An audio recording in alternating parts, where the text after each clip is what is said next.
आप देख रहे हैं कर्तव्य एवं निष्ठा का बयान, साहित्य और संस्कृति का बयान, समता की आवाज बयान टीवी।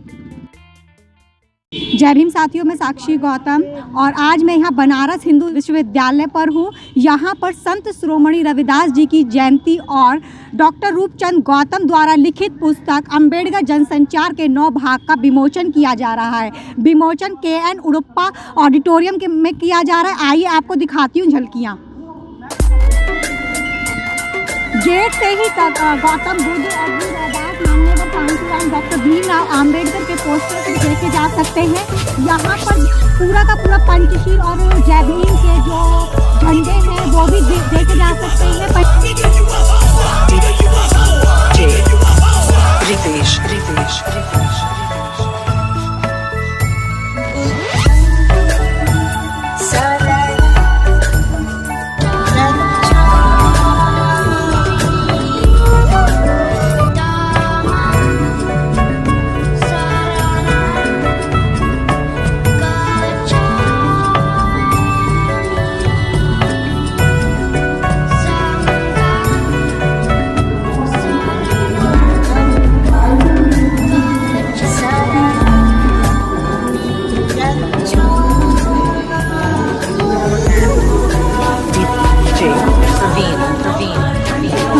मैडम आप कोई प्रकाशन चलाते हैं?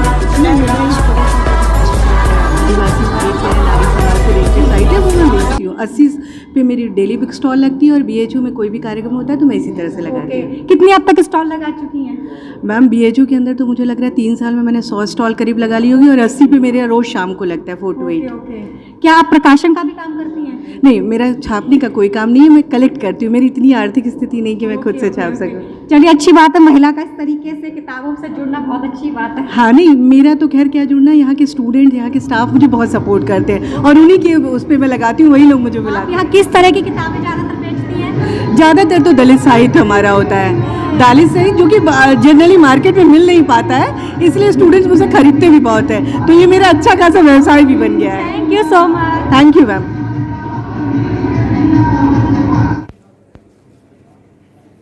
छात्र कार्यक्रम आयोजन समिति, शिक्षक इकाई और सभी कर्मचारीगण आज के कार्यक्रम के मुख्य अतिथि के स्वागत और उद्बोधन हेतु, स्वागत और सम्मान हेतु बेहद ही हर्ष का अनुभव कर रहे हैं। और आज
अम्बेडकर जनसंचार के 9 भागों का विमोचन BSP के सांसद डॉक्टर अशोक सिद्धार्थ ने किया।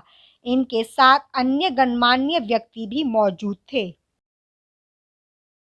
आदरणीय डॉक्टर रूपचंद गौतम साहब की मीडिया के ऊपर लिखी गई किताब बहुजन मीडिया का स्वरूप कैसा होना चाहिए, इस पर लिखी किताब के 9 भागों का आज विमोचन है। बेहद ही कर्तव्य ध्वनियों के साथ आप सभी सभी के इस प्रयास का स्वागत और अभिनंदन कीजिए। 31 जनवरी 1920 में मूकनायक से बाबा साहेब डॉक्टर भीमराव अम्बेडकर के जनसंचार को आगे बढ़ाते हुए डॉक्टर रूपचंद गौतम जी ने अम्बेडकर जनसंचार नामक एक के बाद एक 9 पुस्तकों को प्रकाशित किया है। इसी की कड़ी में आज इसके 9 भागों का विमोचन हो रहा है। अम्बेडकर जनसंचार भाग 1, अम्बेडकर जनसंचार भाग 2 उत्तर प्रदेश के पत्र पत्रिकाओं पर आधारित है। अम्बेडकर जनसंचार भाग 3 दिल्ली के 77 पत्र पत्रिकाओं का मूल्यांकन है। अम्बेडकर जनसंचार भाग 4 बाबा साहेब डॉक्टर भीमराव अम्बेडकर के अनुयायियों द्वारा उत्तराखंड, महाराष्ट्र, पंजाब, हरियाणा, बिहार, पश्चिम बंगाल की पत्रिकाओं के मूल्यांकन पर आधारित है। अम्बेडकर जनसंचार भाग 5 अनुसूचित जातियों से संबंधित संस्थाओं द्वारा प्रकाशित स्मारिकाओं पर केंद्रित है। अम्बेडकर जनसंचार भाग 6 कार्यक्रमों के विवरण पर आधारित है, जो कि मुख्य धारा की मीडिया की उपेक्षा, जिस तरीके से बहुजन समाज की उपेक्षा की जाती है मुख्य धारा की मीडिया में, उसका है। अम्बेडकर जनसंचार भाग 7 भाषा और विचार पर आधारित है। अम्बेडकर जनसंचार भाग 8 14 शोध प्रस्तावनाओं को उदाहरण के रूप में प्रस्तुत किया गया है। अम्बेडकर जनसंचार भाग 9 का इस बार विमोचन हो रहा है। एक बार फिर से आदरणीय सर डॉक्टर रूपचंद गौतम साहब को बहुत बहुत साधुवाद। हमारे बीच में आज के कार्यक्रम के मुख्य अतिथि, एक बार मैंने फिर से कहा था, आदरणीय राज्यसभा सांसद माननीय अशोक सिद्धार्थ साहब है। देश के विभिन्न कोनों में लगभग सभी राज्यों में बहुजन आंदोलन का नेतृत्व कर चुके हैं। आपने ढाका विश्वविद्यालय बांग्लादेश में विजिटिंग प्रोफेसर के तौर पे बतौर विजिटिंग प्रोफेसर भी रहा।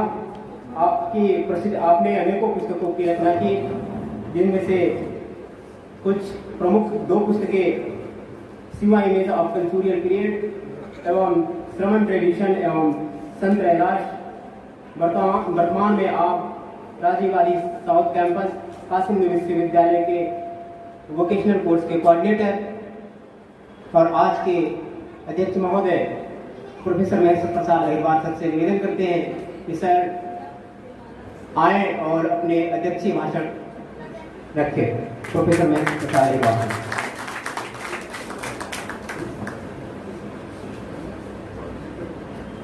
मैं सबसे पहले संत शिरोमणि श्री गुरु रविदास जी के चरणों में श्रद्धा सुमन अर्पित करता हूँ। बहुजन समाज में जन्मे सभी संतों गुरुओं को अपना श्रद्धा सुमन अर्पित करते हुए विशेष तौर पर आधुनिक भारत में सामाजिक क्रांति के पिता में महात्मा ज्योतिराव फुले, आरक्षण के जनक छत्रपति साहू जी महाराज, आधुनिक भारत के निर्माता परम पूज्य बाबा साहेब डॉक्टर भीमराव अम्बेडकर तथा इन सभी महापुरुषों के आंदोलन को आगे बढ़ाने वाले बहुजन नायक माननीय कांशीराम जी को नमन करते हुए आज इस कार्यक्रम के माननीय सभी अतिथिगण, जिनमें माननीय अशोक सिद्धार्थ जी, जो हम उनको और बहुत से कार्यक्रम करने थे इसलिए हमारे बीच में नहीं है, परम आदरणीय डॉक्टर सुनीता जी, अनिता मैम जी, अनिता भारती जी, माननीय रूपचंद गौतम साहब, माननीय श्री बोधी जी, हमारे अध्यापक कुल्य प्रोफेसर लालचंद प्रसाद जी, एसडीएम युवा साथी शैलेंद्र भाई, हमारे बीच में बैठे सभी विद्वान साथीगण, professor Kharwar, professor Sohankar, doctor Geeta, doctor Vijay ji, doctor Pramod Bagle ji, professor Nirmala Hodo ji तथा यहाँ पर बैठे माननीय रमेश भारती जी, सुरेश भारती जी, शिवशंकर मेहता जी, ग्वालियर से पधारे हुए डॉक्टर सुजाता के पिताजी, आप सभी साथी, दिल्ली से बहुत सारे साथी आए हैं, डॉक्टर मैडम अनिता भारती जी के साथ में, श्री बोधी जी के साथ में पूरी टीम में 8-10 लोगों की, आप सभी का हम हार्दिक स्वागत और अभिनंदन करते हैं। आनंद भाई तथा यहाँ बैठे हुए सभी मेरे युवा मित्रों, छात्र छात्राएँ, यह खुशी की बात है कि हम संत शिरोमणि गुरु रविदास जी का प्रकाशोत्सव आज मना रहे हैं। पूरे देश में, दुनिया के तमाम देशों में, लगभग 54 से अधिक देशों में संत शिरोमणि गुरु रविदास जी के गुरुद्वारे और बुद्ध विहार बने हुए हैं। वहाँ पर भी, उन देशों में भी संत शिरोमणि गुरु रविदास जी की जयंती पूरे हर्षोल्लास से मनाई जाती है। सिर्फ इतना कहना चाहूँगा कि कुछ स्मृतियाँ ऐसी होती हैं जो हमारे जीवन में अमिट छाप छोड़ करके जाती हैं। बहुत सारे ऐसे हमारे बीच के इस कोरोना काल में, कोरोना के शिकार हुए बहुत सारे प्रबुद्ध चिंतक हम लोगों ने खोया है। हम सभी को नमन करते हैं। विमल कीर्ति साहब भी यहाँ इस मंच की शोभा बढ़ाने आ चुके थे, वो भी अभी इस साल उनको हमने खोया है। माता प्रसाद जी का नाम लिया आपने भी, 1 और 2 बार यहाँ के कार्यक्रमों की शोभा बढ़ाई है। संत स्वरूप बौद्ध जी और ऐसे मूलचंद सोनकर जी जो हमारे अपने गौरव थे बनारस के, और उनकी क्षति हम लोग कभी भी पूरी नहीं कर सकते हैं। ऐसे सभी जो हमारे बीच के योद्धा हैं, जो बौद्धिक चिंतक हैं, उन सबको हमने खोया है। या उनकी चर्चा करते हुए मुझे अत्यंत दुख का अनुभव हो रहा है। हम उन सबको नमन करते हैं। और ये जो इतिहास में इसको समझता हूँ कि ये बनारस हिंदू विश्वविद्यालय है, इसको लोग कहते हैं ब्राह्मणवाद का गढ़ है। बनारस को कहते हैं ब्राह्मणवाद की राजधानी है। बनारस को कहते हैं ब्राह्मण संस्कृति और सभ्यता की निशानी है, उसका गढ़ रहा है। लेकिन हम समझते हैं कि यहाँ बुद्ध की धरती है। बुद्ध के पहले की परंपरा में भी अनेक बुद्धों का जन्म यहाँ पर हुआ। श्रमण परंपरा और संस्कृति से बनारस का अटूट नाता है, और उसकी कड़ियाँ एक के बाद एक जुड़ती चली जाती हैं। कबीर, रैदास और आज की परंपरा में भी ऐसे बहुत सारे चिंतक हमारे बीच में हैं। प्रोफेसर चौथीराम जी काफ़ी देर बैठे, इतने बुजुर्ग होकर के भी काफ़ी देर तक हमारे बीच में रहे। तो हम ये कह सकते हैं मूलचंद सोनकर, चौथीराम यादव, और ये कड़ियाँ ऐसे लगातार जुड़ती जा रही हैं। पंजाब से मोहनलाल फिल्लौरिया भी यहाँ पर आए। तो देश के लगभग वीपी राजशेखर, बैंगलोर से, देश के हर कोने से यहाँ पर हमारे प्रबुद्ध लेखकों का आना हुआ, बुद्धिजीवियों का, और उन सब ने हमारे छात्रों का मार्गदर्शन किया है। नहीं लेते हैं कहीं, कोई ऐसा रिसोर्स भी नहीं है कि कोई हम लोगों को स्पॉन्सरशिप मिले। तो आपस के विद्यार्थियों के, शिक्षकों के, कर्मचारियों के और जो जुझारू और मिशनरी साथी हैं, थोड़ा थोड़ा करके हम लोग 150, 1500 करके ऐसे करके और उसमें करते हैं। यानी रूपचंद गौतम जी की किताब का लोकार्पण हुआ। तो काफ़ी मेहनत कश हैं और बुद्धिजीवी हैं और बहुत साधारण से हैं, है ना। हम कह सकते हैं कि साधारण लिखते हैं, लेकिन असाधारण व्यक्तित्व के धनी हैं। तो एक इनका जो 8वां खंड है, उसकी भूमिका भी मुझे लिखने का गौरव मिला है। तो मैं आपको इस बात के लिए बहुत बहुत बधाई देता हूँ, और मुझे उसकी भूमिका लिखने के लिए बहुत बहुत धन्यवाद देता हूँ। क्योंकि भूमिका लिखने में भी एक पूरी किताब के बारे में 1 या 2 पेज में लिखना अपने आप में साधारण बात नहीं होती है।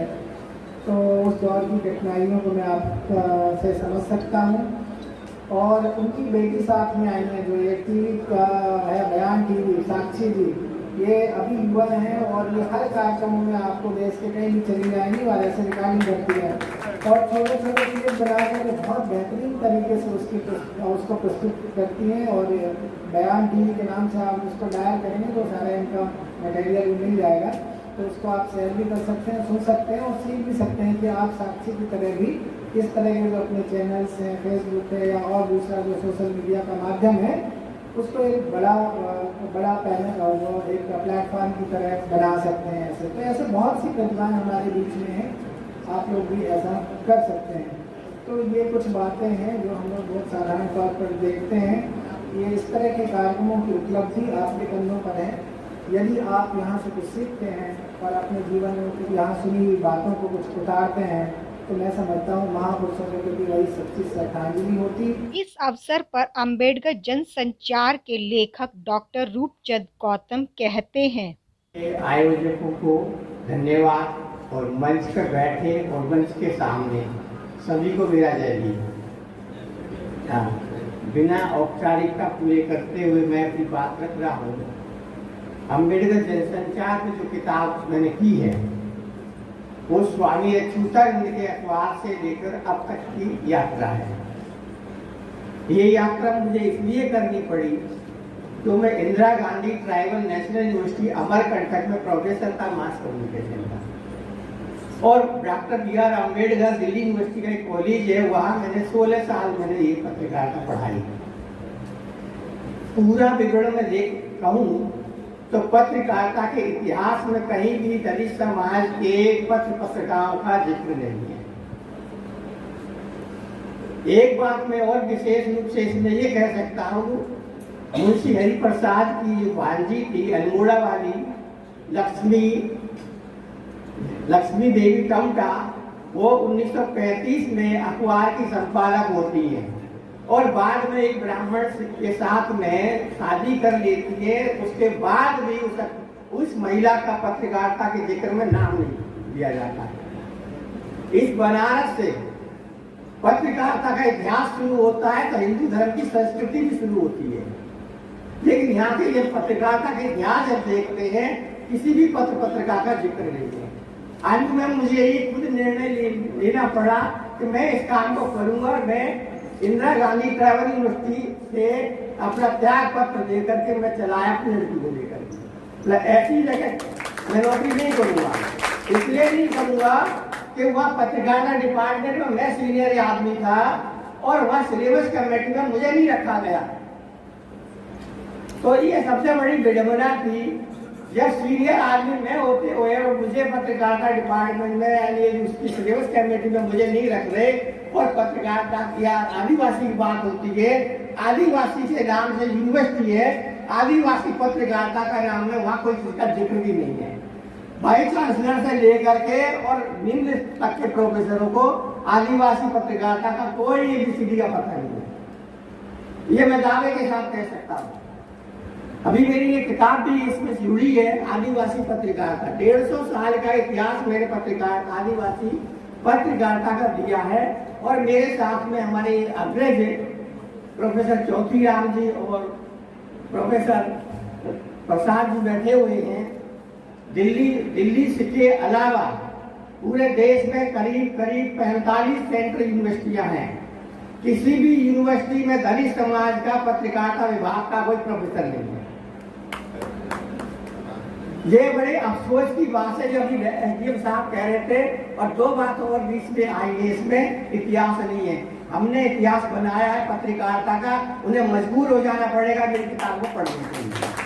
वो शोध करना चाहते हैं, लेकिन सनोप्सिस बनाने में उनके सामने बड़ी जटिलता है। ऐसा मैंने अपना पत्रकारिता के या अध्यापन क्षेत्र में महसूस किया है। उस दृष्टि से मैंने काम किया। तो 8वां अध्याय, 8वां जो खंड है मेरा, वो शोधात्मक दृष्टि को लेकर के है, जिसमें 14 सनोप्सिसों को मैंने उदाहरण के रूप में प्रस्तुत किया है, ताकि आने वाले विद्यार्थी उस सनोप्सिस को पढ़ लें और आसानी से अपनी सनोप्सिस तैयार कर लें। शोध रिपोर्टिंग का कोई इतिहास दिखाई नहीं देता। एक बात आती है मेरे बीच में, दलित खबर बेखबर है, उसको देख करके मैंने पूरा समाज की यानी अछूतानंद के देश से अब तक की जिन लोगों ने रिपोर्टिंग करी है उनका मैंने इतिहास दिया आप लोगों के बीच में। तो इस दृष्टि और 9वें खंड में करीब 50 पत्रकारों का जीवन परिचय है, जो समता स्वतंत्रता बंधुता के नारे के लिए अपना जीवन अर्पित करते हैं। वही हमारी संविधान की मूल प्रस्तावना है और वही प्रस्तावना हमारे अम्बेडकर जनसंचार की मूल भावना है। अम्बेडकर जनसंचार चैरिटी की बात करता है, पत्रकारिता के इतिहास को या पत्रकारिता की वस्तु स्थिति को ध्यान में रखते हुए इसका काम किया जाए। अभी हमारे सांसद महोदय चले गए और बहुत लंबा चौड़ा उन्होंने भाषण दिया, मैं भी थक गया सुनते। पूरे भाषण में पत्रकारिता की बात नहीं करी, मीडिया की बात करी। जबकि मैं ये कह सकता हूँ, कांशीराम के टाइम में कांशीराम जी ने करीब 52 से 50 पत्रकारों का उल्लेख मिलता है। और आज के हमारे राजनेता कह लो या बीएसपी के नुमाइंदे कह लो, उन्हें 2 अखबारों से ज्यादा तीसरी पता नहीं है। सुनाना चाहते हैं, सुनना नहीं चाहते किसी की। जब ये स्थिति रहेगी तो फिर कैसे बहुजन समाज बनेगा? आज मेरा ये काम है, अभी तो ये लंबा काम चलेगा। अभी तो 9 खंड आए, आगे 20 खंड आएंगे। इस अवसर पर दलित लेखक संघ की अध्यक्ष अनीता भारती कहती हैं, अक्सर इस तरह के प्रोग्राम सामाजिक संस्थाओं या वो लोग किया करते थे, लेकिन यूनिवर्सिटी में हो रहा है, ये एक बहुत महत्वपूर्ण उपलब्धि है और इसका श्रेय मैं यहाँ के स्टूडेंट्स को, बच्चों को और यहाँ के जो प्रोफेसर साहब हैं उनको देती हूँ। मैं यहाँ की जो दलित, आदिवासी और अल्पसंख्यक और ओबीसी स्टूडेंट है उसको मैं इसका क्रेडिट देती हूँ। और जो हमारे बीच में अहिरे साहब बैठे हैं, मुझे लगता है कि वो जैसे जुड़े रहे और ये उनकी मतलब एक तरह से, और एक हमारे बीच में BHU के बाबा साहब भी बैठे हैं, तो अगर इस तरह का यहाँ पर एक माहौल है तो जरूर ये काम तो होना ही था। हमारे साथ रूपचंद गौतम जी हैं जो कि बहुत समय से पत्रकारिता पे बहुत सालों से काम कर रहे हैं और उनके साथ उनकी बेटी जो बना रही है ये भी हमारे साथ दिल्ली से आई है और ये बहुत, इसका वीडियो एक चैनल चलता है बयान पत्रिका में, महिला संत कवित्रियों पे काम किया है और न जाने कि मुझसे रैदास जी और कबीरदास जी छूट गए और मैंने उन पे काम नहीं किया। मेरा काम जो है, मैं कुछ संत कवित्रियों का नाम जरूर गिनाना चाहूंगी। आज हम रैदास जी पे यहाँ बातचीत करने के लिए हुए हैं, लेकिन एक परंपरा होती है, एक कड़ी होती है जिसमें हम चलते हैं। रैदास जी के समानांतर ही बहुत सारी संत कवित्रियां हैं। जैसे मैं कहूँगी कि सबसे पहली जो कवित्री है 12वीं शताब्दी की, वो कश्मीर की कवित्री है ललदे। वो बेहतर जाति की कवित्री है और उसको कश्मीरी कविता का जनक कहा जाता है और ये तथ्य बहुत दिनों तक हमसे छिपा रहा और हमें नहीं बताया गया, क्योंकि हमारे यहाँ देखिए रैदास जी लिखते हैं कितना सुंदर, कितना खूबसूरत, कितनी सरल भाषा में लिखते हैं और ऐसे सब लोग लिख रहे हैं क्योंकि हमको शिक्षा से वंचित किया गया और इसलिए हम अपने नायकों को, अपनी नायिकाओं को के ऊपर बात करने में सक्षम नहीं रहे। लेकिन जब हमारी पहली पीढ़ी आई, पढ़ लिख करके आई और एक प्रतिबद्धता के तौर पे हमने काम करना शुरू किया कि हम जिस कम्युनिटी से आए उस कम्युनिटी के लिए हमें काम करना चाहिए, वापस हमें अपनी सोसाइटी में लौट के जाना चाहिए। बाबा साहब ने जितना काम किया, उनकी जो मशाल, उनके काम की जो मशाल हमारे सामने है, सावित्रीबाई फुले ने जो 60 साल काम किया उनकी मशाल हमारे सामने, गौतम बुद्ध ने कितना मतलब कितने साल जगह जगह घूम करके किस तरह से शिक्षा का प्रसार किया। हमारे पास बहुत सारे हमारे नायक नायिका हैं, लेकिन क्या हुआ कि शिक्षा के अभाव में जब ये कहा गया कि अगर शूद्र यदि वेद पढ़ता तो उसके कान में बिगड़ा शीशा डाला जाए या वो काट दिया, तो उसके चलते हमारा जो पूरा एक हजारों सालों से जो शिक्षा से वंचित रहे और हमारे इतिहास को एक तरह से खत्म करने की कोशिश की गई, लेकिन इतिहास को खत्म नहीं हुआ, इतिहास बचा रहा।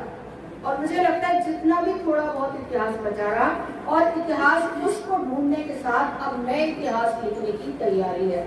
जैसे आज संत रैदास पे बात हुई, कितनी ज्यादा अच्छी बात हुई, उनके बहुत सारे पक्ष निकल कर गए। ऐसे हमारे यहाँ जब हम कवित्रियों को जानते हैं, उनके बारे में नहीं जानते, वो इसलिए नहीं जानते कि वो थी नहीं, हम इसलिए नहीं जानते कि उन्हें ढूंढा नहीं गया, उन्हें बताया नहीं गया, हमें उनके बारे में बात नहीं की गई। अगर वो लिख रही थी तो उनको ये बता दिया गया, जैसे कि रविदास के बारे में भी कहा गया कि वो पुनर्जन्म के ब्राह्मण होंगे, ऐसे लंदे के बारे में भी कहा गया कि वो ब्राह्मणी है। जो भी अच्छा लिखता है, जो भी सुंदर लिखता है, ये मान के चलते हैं कि वो दलित हो ही नहीं सकता। जैसे कि अगर कोई बहुत खूबसूरत बच्चा हो, उसको कहेंगे दलित है ही नहीं, है ना। तो ये एक जो छवि बनाई हुई है, एक दिमाग में एक रहती है कि आदिवासी ऐसे होते हैं, दलित ऐसे होते हैं, महिलाएं ऐसे होती हैं, अल्पसंख्यक ऐसे होते हैं, ये छवि जो गढ़ना है ना, ये इस ब्राह्मण समाज ने हमारी छवि गढ़ी है और इसी के खिलाफ हमें लड़ना है, इस छवि के खिलाफ हमें लड़ना है। अक्सर हमें बताया जाता है कि भाई आपका साहित्य है नहीं, लेकिन हमारा साहित्य है। मैं बता सकती हूँ, बहुत सारी कवित्रियां मैं गिना सकती हूँ। हमारे आदरणीय चौथीराम यादव सर बैठे, वो बहुत उनका संत साहित्य, उनका जो भक्ति काल पे बहुत अच्छा काम है, वो बता सकते हैं 10 साहित्य, 10 कवि और कवित्री और संत, और ये वो बता सकते हैं। तो सवाल ये कि हमने अब ढूंढना शुरू किया है, तो हमें मिल रहे हैं और आगे आगे और भी मिलते जाएंगे। उनको सामाजिक क्रांतिकारी बोला जाता है संत रैदास को, क्योंकि उन्होंने जो समाज की जो पाखंड है, कुरीतियां है, जाति प्रथा है, या जो भी चीजें हैं जो वर्चस्ववाद है, जो एक वर्ग का वर्चस्व है भक्ति पर, उसको तोड़ा। उसका एक रूप भक्ति का रूप है, वो ईश्वर को मानते हैं तो मानते हैं, डंके की चोट पे कहते हैं। डंके की चोट पे कहना एक बहुत बड़ी बात है, जो आज भी मुश्किल है। आज के समय में भी कोई बात डंके की चोट पे नहीं कही जा सकती। जो रविदास कहते हैं कि मैं तुम्हारे समाज की पहचान करते हुए कहता हूँ कि मैं रविदास चमार हूँ। मतलब जाति का नाम लेना भी आजकल जो एक बात बन रही है, छोटा बच्चा जो कि जूती पहन लेता है, खूबसूरत सा बच्चा, हमारा दलित बच्चा जो जूती पहन लेता है, जो मूंछ रख लेता है, जो बगल में बैठ के खाना खा लेता है, जो लड़की हमारी दलित बच्ची जो स्वाभिमान से एक अपर कास्ट के लड़की को जवाब दे देते हैं, उसका मर्डर हो जाता है, उसकी हत्या हो जाती है, उन बच्चों को कुचल दिया जाता है। ये जो एक्सेप्टेंस है, ये आज मतलब उस समय सोचिए कि जब 14वीं शताब्दी में रविदास पुकार कर रहे थे और आज भी नहीं है इसकी, तो रविदास कितने बड़े एक जो है वो मैं कहूँगी कितने हिम्मत वाले थे, कितने बहादुर थे, कितने ज़्यादा सच्चाई के साथ कहने वाले थे। एक और जो मैं उनका बात करना चाहती हूँ वो है कि रविदास के सारे गुणों पे बात हुई, लेकिन एक उनकी दोस्ती पे बात चौथी राम जी ने थोड़ी सी बात करी है दोस्ती पर। आपने मीराबाई फिल्म देखी होगी, उसमें एक ही अंकल बने हैं रविदास, और मेरे को पता नहीं क्यों पूरी फिल्म में एक ही सीन याद रहा, बड़ा टची सीन है वो, जब मीराबाई अपना घर छोड़ के आती है और वो रविदास के पास जाती है, रविदास के पास, तो वो चमड़ा रंग रहे होते हैं, और जैसे जैसे चमड़ा रखते हैं तो मीराबाई की साड़ी रंग जाती है, तो वो ये कहते हैं कि अरे तुम तो पूरी रंग गई। मतलब एक ये दोस्ती का रंग है, एक दोस्ती का रंग है। हालांकि इस पर कुछ आर्टिकल भी आए कि मीराबाई और रविदास की दोस्ती थी। हालांकि हमारे यहाँ एक आदमी एक औरत की दोस्ती को बहुत ही खराब नजरिए से देखा जाता है, लेकिन वो दोस्ती सहज हो सकती है, ऐसी कोई बात नहीं है। अगर दो साहित्यकार, दो, क्योंकि मीराबाई भी साहित्यकार है और रविदास भी साहित्यकार, दोनों ही साहित्यकार, दोनों ही समाज में जो अन्याय है, अव्यवस्था है, मीराबाई औरतों के खिलाफ, जो औरतों का दमन है उसके खिलाफ आवाज उठाती है, और रविदास जो है वो देश में जो जातिवादी है, जो छुआछूत है, जो भी लोगों के अंदर कपट कुटिलता है, उसके खिलाफ आवाज उठाते। तो क्यों नहीं एक ऐसा हो सकता है कि रविदास के पास वो आई, उनकी शिष्या बनी। और ये बात ये भी बताता है कि रविदास कितने ज्ञानी थे, कि उनके पास तो हजारों मील से चल के आए ये जानने के लिए, बात करने के लिए आप कैसे लिखते हो, आप क्या लिखते हो, और आपके और मेरे विचारों में क्या समानता है। अगर उनके पास कोई चल के आता है तो ये बहुत बड़ी बात है। जैसे हम बनारस से आए हैं, अब मैं आई हूँ बनारस से, अब हम सब मिलने आए, तो वो भी एक ऐसा समय था कि, और इसके बाद मीराबाई ने कितना बड़ा, तो मैं तो ये कहूँगी कि विद्रोह किया, कि वो अपने राजमहल से निकल के रविदास से मिल रहे, और इसके बाद उनका पता ही नहीं चलता वो कहाँ गई। इनके बाद उनका कोई जिक्र ही नहीं है कि वो जिंदा थी या मर गई या कहाँ की, कहते हैं वृंदावन चले गए, पर उनका कुछ पता नहीं चला। तो अंदाजा ये लगाया जाता है शायद उनको जिंदा ही ना छोड़ा गया हो, ये कहते कि भाई एक दलित संत से मिलने गए। बहुत सारी चीजें हो सकती है। तो रविदास का जो व्यक्तित्व है वो एकदम, और रविदास जो है, रविदास की जो लड़ाई है, देखिए गौतम बुद्ध से जो लड़ाई हमारी शुरू होती है समानता की, वो रविदास पे आती है और खत्म का होती है संविधान में बाबा साहब के साथ। जो गौतम बुद्ध घूम करके लोगों का उपचार करते हैं, लोगों की व्यथा को सुनते हैं, लोगों की परेशानियों को सुनते हैं, उनका सुझाव देते हैं, उनको दवाइयाँ देते हैं, उनके लिए वो स्कूल खोलते हैं। कितने सारे उन्होंने जो तक्षशिला कितने सारे नालंदा खोले, वो स्कूल खोल करके वो लोगों को जागृत करते हैं। वो रास्ता चलता हुआ रविदास के पास आता है, और रविदास कल्पना करते हैं एक ऐसी दुनिया, यूटोपिया, एक ऐसी दुनिया जिसमें कोई छोटा बड़ा नहीं होगा, सबको भरपूर खाने को इलाज मिलेगा, सबको नौकरी मिलेगी, सबको ये होगा। पर ये होगा कैसे? अम्बेडकर इसको विजन देते हैं, अम्बेडकर इसको अमली जावा पहनाते हैं, और वो संविधान रच के अमली जावा पहनाते। इस तरह की संगोष्ठियां समय समय पर होती रहनी चाहिए, जिससे लेखक और शोधार्थियों का संवाद बना रहे। वीडियो अच्छी लगे तो चैनल को हौसले के साथ लाइक करें, शेयर करें, सब्सक्राइब करें। धन्यवाद। आपके अपने बयान टीवी चैनल को लाइक, शेयर के साथ सब्सक्राइब करने के बाद घंटी का बटन दबाना न भूलें। जाते जाते अपनी कीमती राय कमेंट्स बॉक्स में जरूर लिखें।